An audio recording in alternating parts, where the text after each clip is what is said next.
pokoknya jangan digantungkan hidup terhadap harapan ke siapapun. Dia dari diri sendiri. Kalau nek duwe Gusti Allah loh ya, aku gak ngerti, setiap individu punya Gusti Allah masing-masing. Gusti Allah versinya masing-masing dan gunakan itu. Tapi pasti aku nanti kalau ke Melbourne pertama nyari masjid atau rumah itu.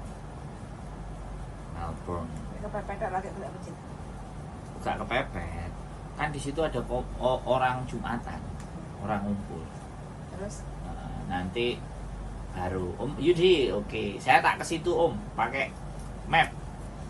Wes ora usah tak susul. Melbourne, keren. Jadi itu ya teman-teman semuanya, wis berpikir sendiri, berjalan sendiri, lakukan sendiri, putuskan sendiri, timbang-timbang.